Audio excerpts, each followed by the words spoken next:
Well, after the response from the last video, I thought it would be ideal to follow up with a new video. This time though, on some simple mods that you may have either overlooked or just missed out on altogether. And we've got this nice little colony here that I've set up today just to give you some examples of how these mods work. And if you enjoy the video or find it useful, please consider subscribing for more in the future. Have you ever wanted to build in Rimworld, but not only just build the same kind of square rectangle rooms, because you are limited by the fact that you can just, this is how you kind of build one square at a time, a line or a big block. With this mod, it helps you out because it does all the hard work for you. So as an example, if we went down to the Architect tab and we went to Structure and Wooden Wall, you'll see we have a box on the left here which has different shapes that you can do. It starts off on your regular where you click like vanilla Rimworld and do different lines or stuff like that. But you also have the opportunity to have ones which have outside walls basically already done for you, so you can do rooms really quickly if you want in a rectangular or square way. If we go back, there's line tools. If you want to connect up, just put a little wall across here, you can just use that to connect it. We have a freehand, so we can draw weird shapes, and if you want to go really crazy with it, you can. And then you also have like circular, so you have a circular wall. This is one of my favorite ways to build. I like doing a big circular, I call it a ring city. So we'd have loads of different concentric rings around. And we'll have, for example, like an ideology room in here, a few workshops. We'd have an outside ring here with growables, bedrooms, all different crafting things around here. It's quite a fun way to do. And if you wanted to do that in vanilla, you'd have to do it all piece by piece, and you probably get it wrong as well. At least this has like the perfect, the perfect positioning for it as well. There are some other random shapes also, which, if you want to do something a bit more fancy, you can do. And there are also other different things for like sun lamps. So if you wanted to exactly know exactly where to dip the ground for a sun lamp, that is perfect. And there's different things like that. So in summary, a nice simple mod that if you want to build something a bit more different and you get fed up building squares or rectangular rooms, or spending a long time trying to work out different shapes by building one block at a time, this mod's perfect for you. Now the trading spot mod doesn't need too much explanation, but I'll show you how it works and reasons why you may well want it. Number one, you know exactly where your trade caravans are going to be and where they're going to go to.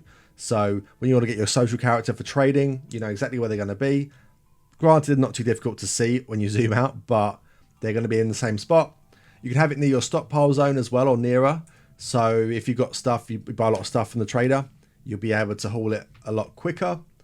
I like having it further away from my base often, because when trade caravans turn up with loads of animals, like loads of muffalos, they like to traipse in your base and leave a lot of mess. And that's just to provide you with more work to do. So if they're outside, it is better.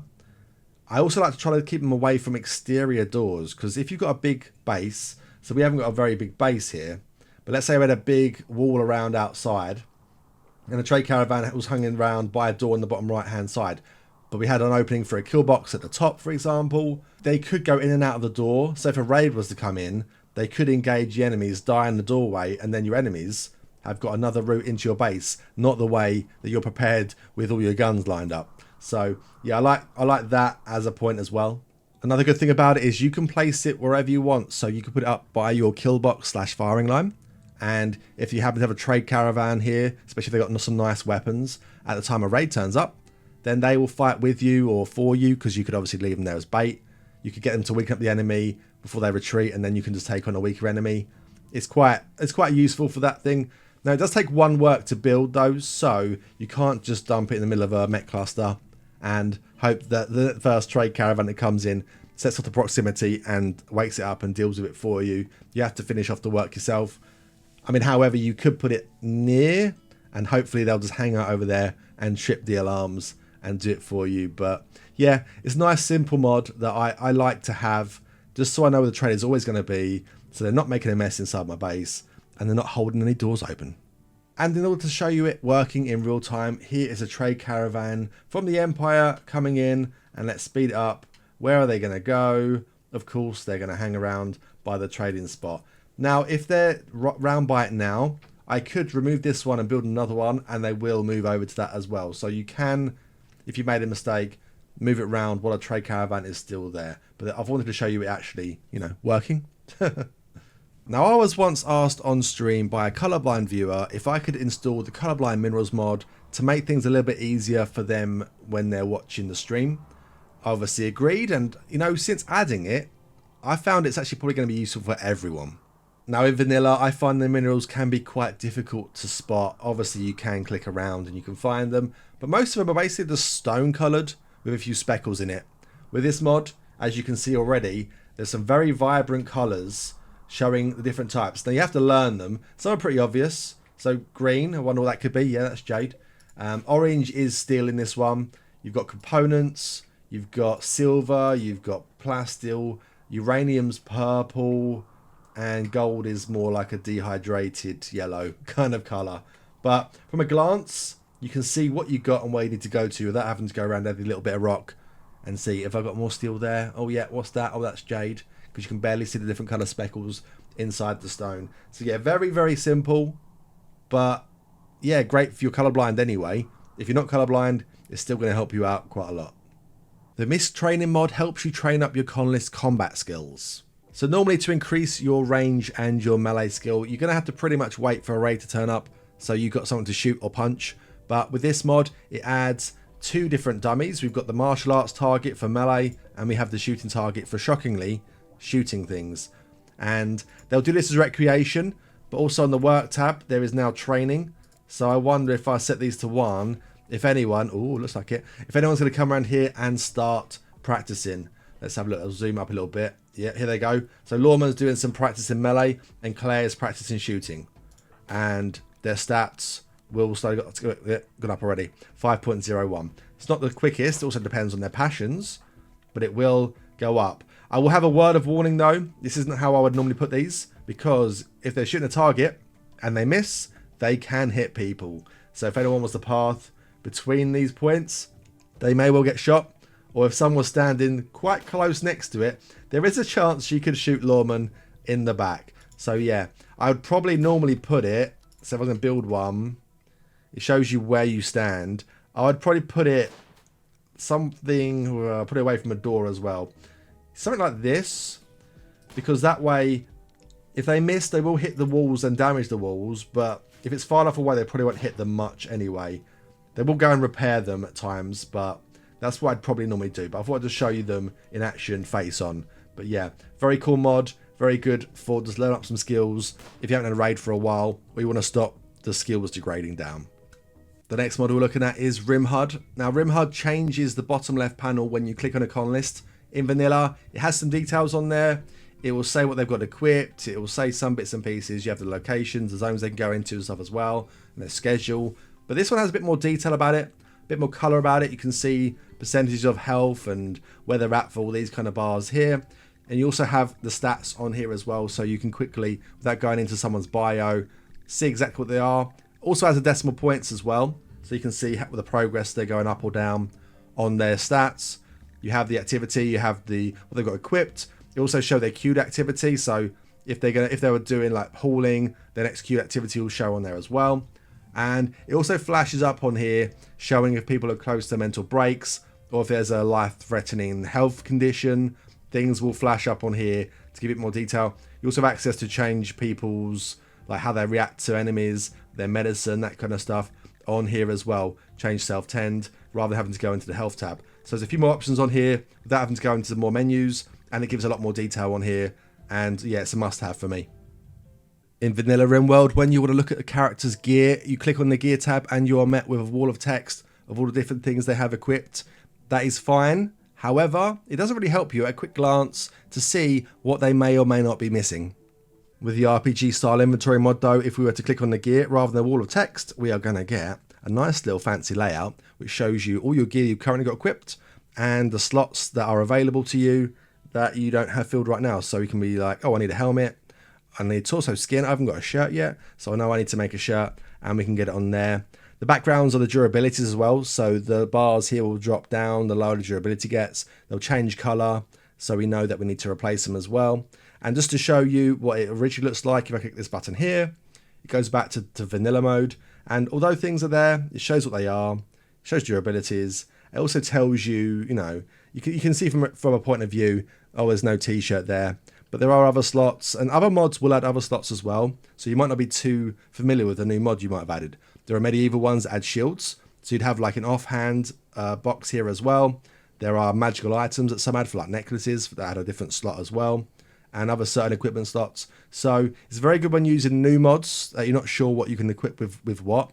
But in general, I like it because it's a nicer, fancy looking layout, shows good durability, and yeah, I just like the look of it, to be fair. The Minify Everything mod in Rimworld allows you to do exactly that. In Rimworld, there are plenty of buildings that once you build them, you are able to move them. Most workstations follow that example, most furniture. However, as an example here, we have two things you cannot normally move: the fabrication bench and the high-tech research bench. However, with this mod enabled, we actually have the option to uninstall both. Let's speed it through, show you I'm actually uninstalling them, and then we can reinstall them. We'll put them back exactly where they were, to be fair. But yeah, just showing you that you can uninstall things. Normally, you wouldn't maybe build them in places you shouldn't have them, but sometimes it's early in the colony, you get an early high-tech research bench, and you want to put it in the crafting room temporarily so you can get the benefits of the research. Then later on, you make a research room. Rather than deconstructing it, only getting half the resources back and having to rebuild it again, you can just uninstall it and put it in over there. This does mean that when you go on caravans sometime to a different location, you may be able to walk away with more than you're expecting. Like, for example, there's certain mods as well. Save Our Ship 2, if you're familiar with it, the space battle one. Normally when you're salvaging people's ships, you have to just break everything down. With that mod, you can just steal guns off their ship and put them directly onto yours, which may be outside of the scope of what they expected, but it's still useful, can't deny that. So the mod doesn't just help you minify certain buildings that you can't normally, but you can also minify other things, such as walls. So we can actually minify this wall. Well, we can minify it and replace it straight away over there. It's not something you're going to need to do that often. The only kind of use that I've found for it in the past is if, say, we had a breach raid and then another raid was coming in pretty soon, or a raid just started, or there's animals around. I want to plug the hole really quickly. We can steal a wall from somewhere and plug it in temporarily before we replace them all anyway. So nothing too serious, but it's quite useful nonetheless. Now, I think a lot of people would know about the replace stuff mod, but just in case, on the off chance that some people don't know about it, I feel like I had to do my duty and mention it. In Vanilla Rimworld, when you want to rebuild your wall, so for example, we have a lovely, very flammable wooden wall around the outside of our base. We want to replace this with a stone one. In Vanilla, we'd have to deconstruct the wall first, and then we'd have to rebuild over it. This could obviously cause problems, because what if you're halfway through deconstructing some of your wall and a raid turns up, and they've got more access to your base, and that's not ideal at all. So with the replace stuff mod, we go down to your structure, we're going to select slate instead, and we're just going to highlight over the top of it. So rather than having to deconstruct it first and then rebuild it second, they're just going to kind of deconstruct as they go. So let's speed through a little bit. They're getting some stone, put it all in there, and Jesse has done that. And it deconstructs at the same time. So we get the deconstruction stuff back, but also it's getting built. So at no point have we had an open base to the outside for raiders to come in and assault us from an angle we weren't expecting. The More Linkables mod is arguably a slightly OP mod, which gives you some extra items to help boost your crafting and research speed. The mod adds 3 new cabinets and an advanced multi-analyzer, which works on top of the regular one, so you get 25% bonus research speed on top of the 10 from that already. We have the 3 cabinets. We have an improved cabinet, which gives you 10% work speed factor, a mechanic, which gives 15%, and the scientist one, which gives 30%. So with a regular tool cabinet, all these 4 cabinets, you get 60% increased work speed on all the things. And this would be ideal for a run where you're going to go to heavy crafting. You maybe got loads of mods and you're making some really like high-tech things that require a lot of work. It'll help speed you up. Again, I said it's slightly OP. It does add quite a big buff. But again, play how you like. It is slightly strong. I often have it on, but I don't always build them all. But yeah, very useful mod. If you want to just have like a bit more speed, it's a bit more speed to your crafting and your research. Now, no one likes it when the colonists get into a social fight and they start beating the crap out of each other. With the you got me mod, colonists will only fight to a certain point. They'll only fight till they do a certain amount of damage or someone reaches a certain pain threshold. Then the one will give up and it'll be dealt with. This will prevent any deaths in social fights because we've all had loads of them in the past. So this is an ideal mod for that. The only thing that if you've got like a bloodlust pawn, they will still fight till someone's downed or dead. So it doesn't override that kind of thing. But for most people, they're going to fight and one's going to give up. And yeah, there'll be wounds to 10 still. There might be the odd bite, bleed, but there won't be any missing limbs, and there won't be a dead pawn. Now, I need to see if I can get 2 of these guys in a social fight to show you what I mean. So here we have Claire and Lawman. They seem upset with each other. They're going to have a social fight. Go on. Let's see what happens here. So they should only fight until one of them has a certain pain threshold. Here we go. So medium pain and medium pain. I don't know if it's medium pain's the trigger. There might be something you do in the settings. But look, they're not really too badly hurt. No one's dead. No one's bleeding. And no one's lost a limb. So that was just 10 simple mods that, although don't affect the game too much, they can help fine-tune your experience. If you're going to pick up any of the mods that I've listed here today, there'll be links in the description below. And let me know in the comments which ones you liked. Also, let me know if there's any other mod suggestions you got, because we'll do more videos of these in the future. There are a lot of mods for Rimworld. There's plenty more videos to make and plenty more suggestions to be had. There's also going to be links in a description for my Discord if you want to pop by and say hello. And you can also upload pictures of your bases there. We can discuss all things Rimworld. And for my Twitch down below as well, where we be live streaming 4 times a week, mostly playing Rimworld as well. So yeah, come by and say hello. And last of all, if you enjoyed the video, don't forget to subscribe so that you can catch more videos in the future. Thank you all for watching, and I'll see you next time.